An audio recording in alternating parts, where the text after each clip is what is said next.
And now another informative and interesting episode of The Mark Bishop Show on the Tucson Business Radio X network. Here's your host, Mark Bishop.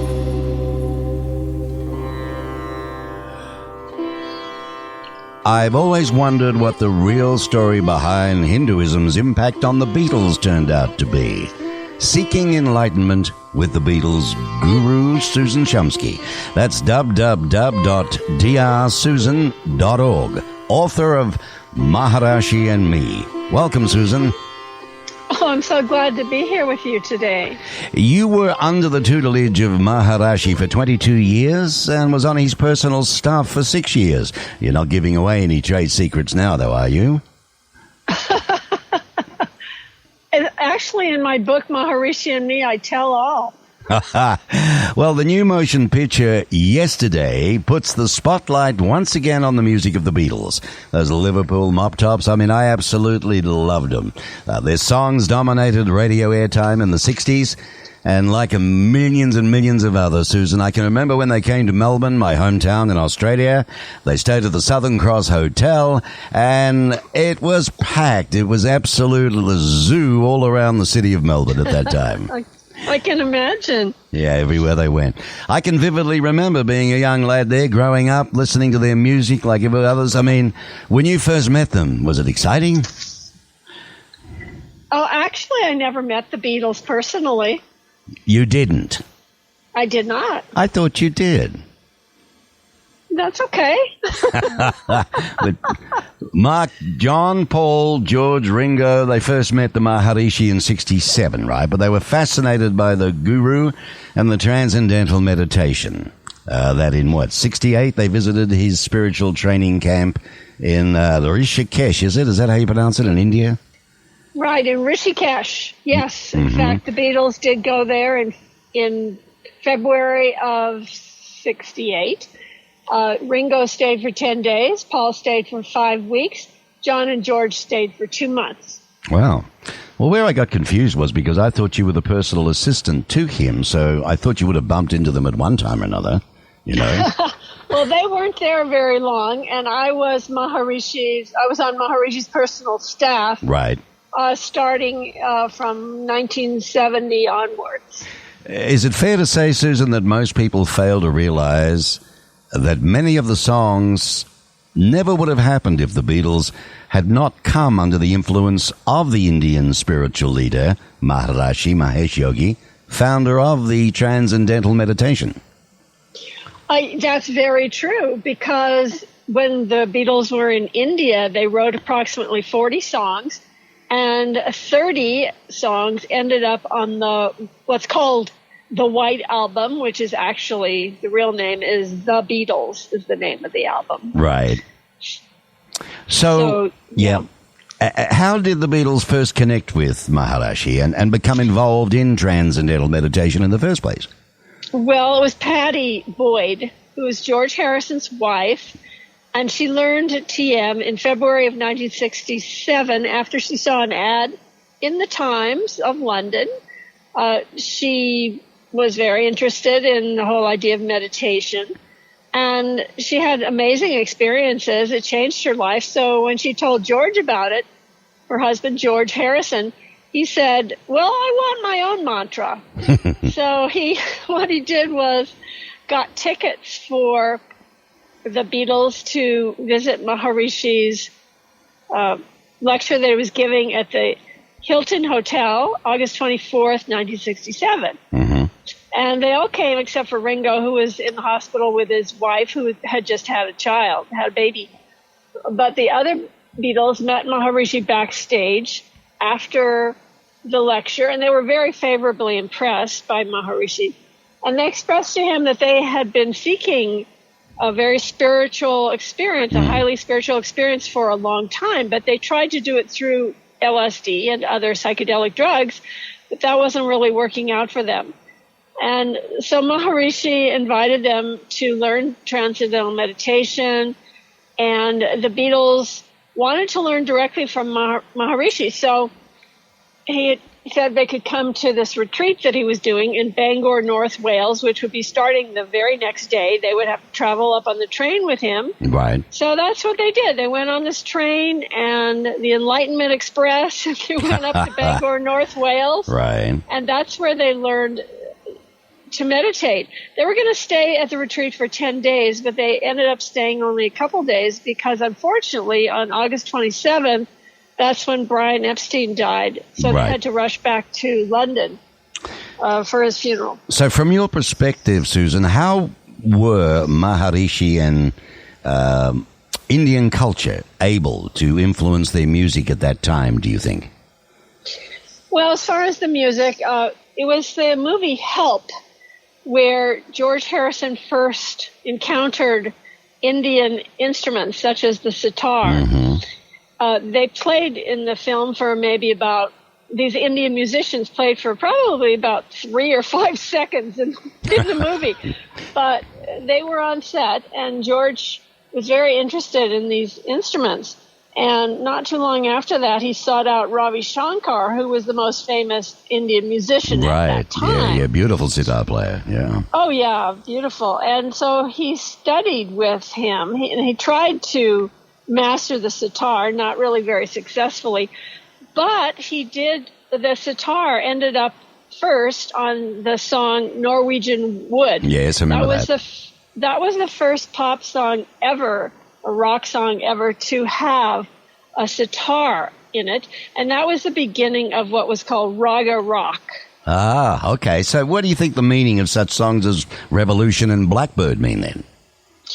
Okay, so these were a couple of the songs that the Beatles wrote while they were in India, and they were greatly influenced by Maharishi. Revolution, for example, people think, well, that's about the political climate of the 60s and all of that. And yes, it is partly about that.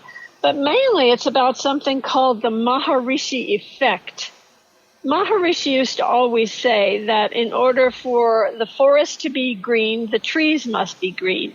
In order for the world to be at peace, individuals must be at peace. And that makes a whole lot of sense, because how can we have a peaceful world if we don't have peaceful people in the world? Well, that's logical, isn't it?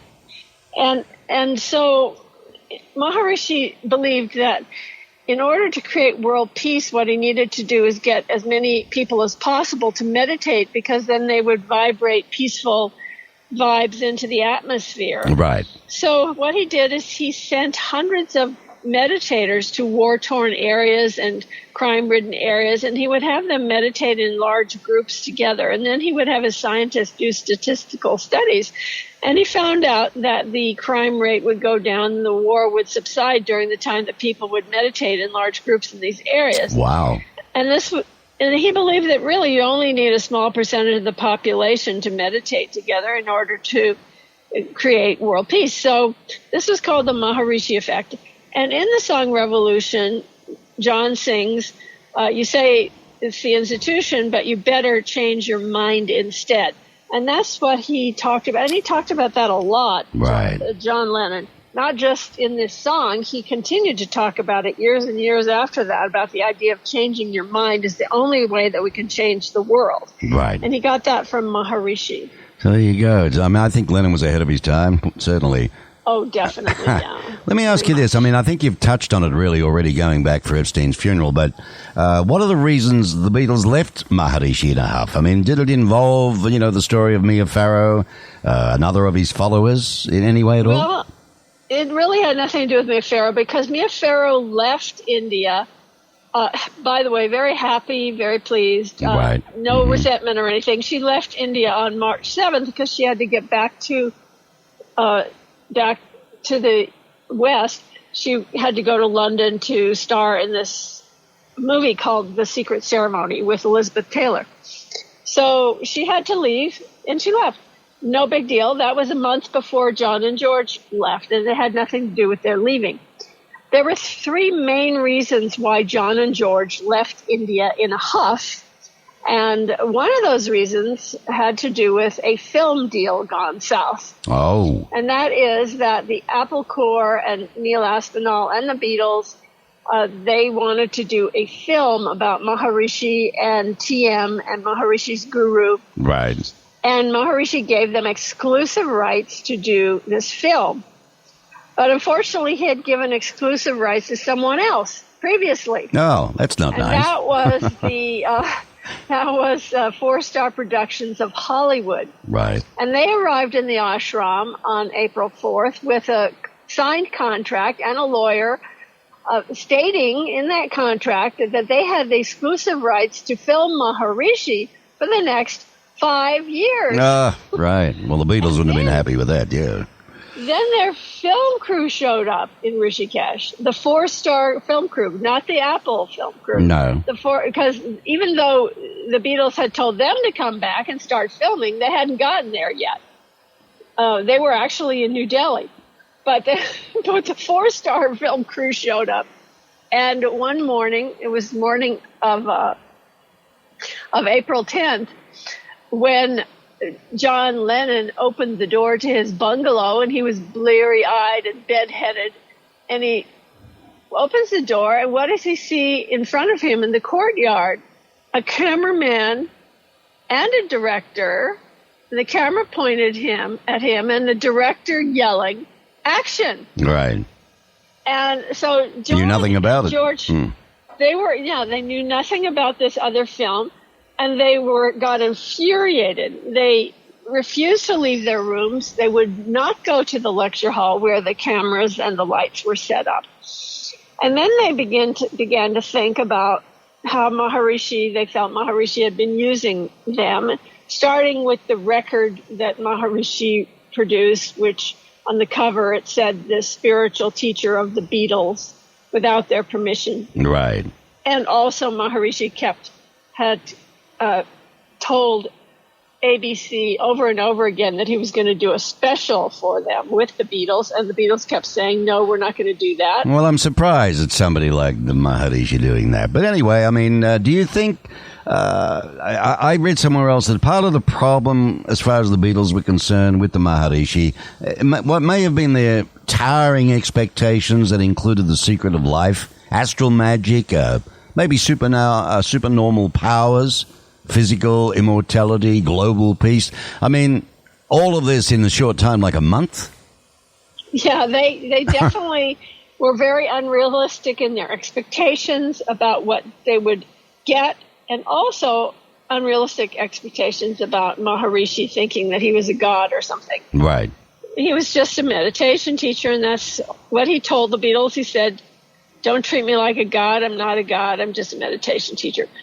So they had these ideas in their head, right.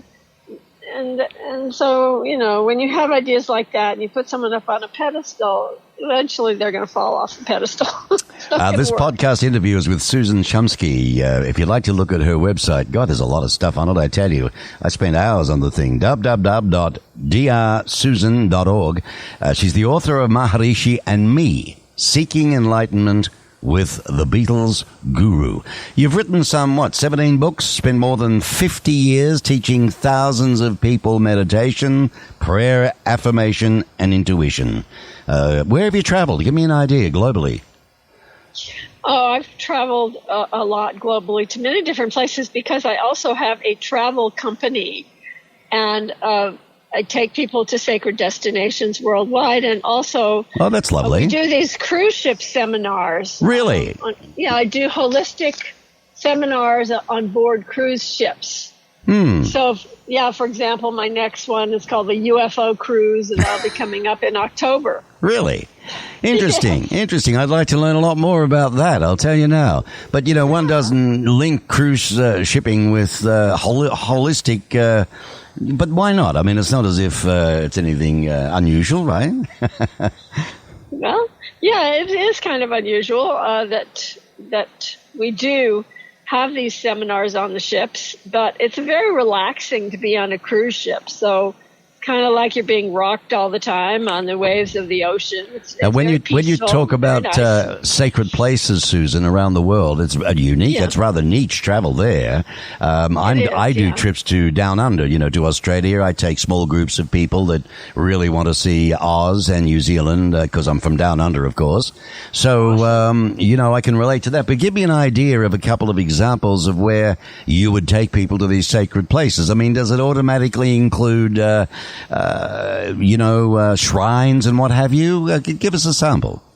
Well, for example, Machu Picchu, Peru is one of the places. Every year we have a tour going there in June for the solstice, the June solstice. And that's a wonderful place to visit on top of this mountain, ancient Incan site. That's one of the places. And other places like the Egyptian pyramids, India, different places in India, but mainly the Kumbh Mela. I've done a lot of tours to that big festival in India. Oh, okay. Now, you're a multiple award-winning author. Your books have been published in several languages worldwide, and there were several number one Amazon bestsellers, a sought-after media guest, you're a highly acclaimed professional speaker, and Shumsky, well, you've done over 700 speaking engagements and over 1,000 media appearances since her first book was published. And I think that was including Women's World, GQ, Cosmopolitan, Los Angeles Times, The Washington Post, William Shatner's Weird or What? Now, what was that like, for heaven's sake? Huh? Yeah, William Shatner had a show called Weird or What, where he'd investigate strange occurrences and so on. So, yeah, I appeared on that show. Interesting. Well, there's a lot on your site. I noticed that. Now you can add the Mark Bishop Show. Who? Listen, just before we go, your movies, 3 Magic Words and The Illumined Ones. Tell us about that. I also have been in a few documentary films, and the upcoming documentary film, The Beatles and India, I'll be appearing in that one as well. The other 2 films were spiritual films, holistic kind of films. Talking head kind of films. Okay, alrighty. And I noticed on your site, too, you had Welcome to Divine Revelation. It's a spiritual self-empowerment program. You learn to meditate and to contact the divine presence directly without going through a middleman. I don't quite get that. Well, yes, I teach a method, a meditation method, where you can develop your intuition, your clairvoyant, clairaudient, clairsentient ability, and your ability to listen to what I call the still small voice within, which is basically our own intuition, where we tap into that aspect of our being, which you might call the higher self, which can communicate with you, answer your questions, give you healing, wisdom, and inspiration. Yeah. And basically change your life in very dramatic, profound, interesting ways. I need to do very it. Positive. I need to do it better or more professionally or learn, because every time I do it, I get the wrong answers. Particularly when I've tried, dowsing anyway, or not dowsing, but using a pendulum more so.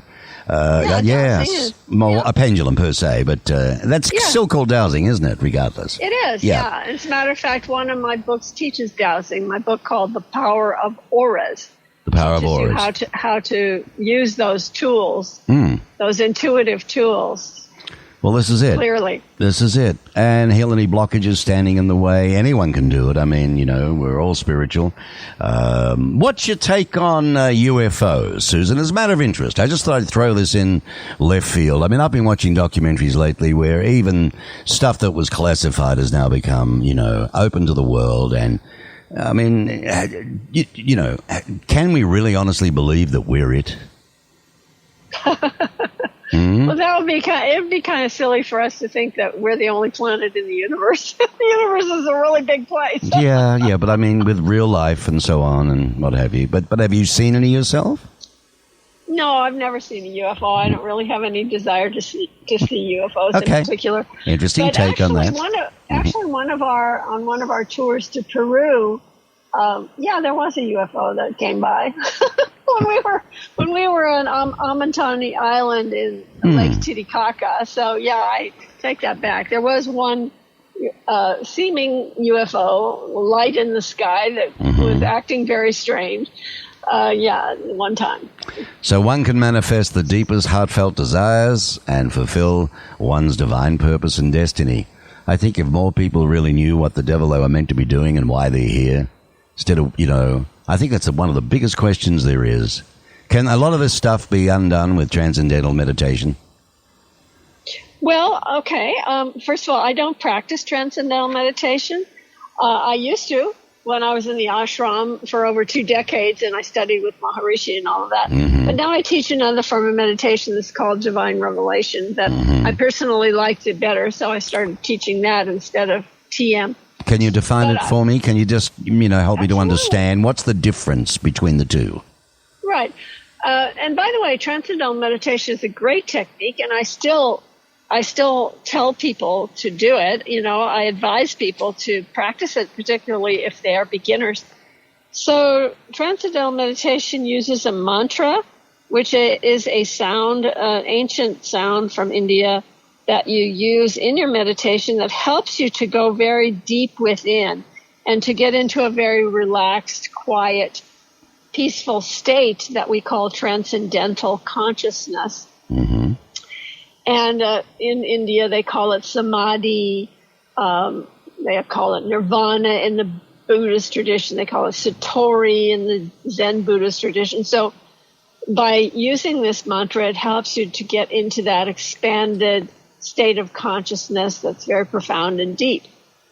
The method that I teach, which is called divine revelation, that's a method where you have that same experience of transcendental awareness, but you also learn how to listen to the inner voice, how to have conversations with God, how to truly connect in a personal way with a personal deity or with your higher self, and how to have these ecstatic experiences of divine love, and how to use this question and answer, this dialogue with spirit in a very practical way in your everyday life to solve everyday problems. So it's very practical. Interesting. Very interesting. Yeah. So I'm going to go back to your site and read a little more. And I recommend listeners do too. It's, what was it again, Mark? Well, it's www.drsusan.org. O-R-G. All right. So the new book is called, let's have a look. Seeking Maharishi? Enlightenment. Yes, Maharishi and Me. Right, Seeking Enlightenment with the Beatles. Guru. Susan Shumsky. And it's on Amazon, right? Sure, yeah, definitely. Okay. And you can get an audio book, you can get Kindle. The audio book, that'd be interesting. Who did that? Who did the voice for that? An actress. She did a good job. Her name is Laurel Merlington, I believe. Interesting. Like that. Interesting. Yeah. And that came through where? Which company?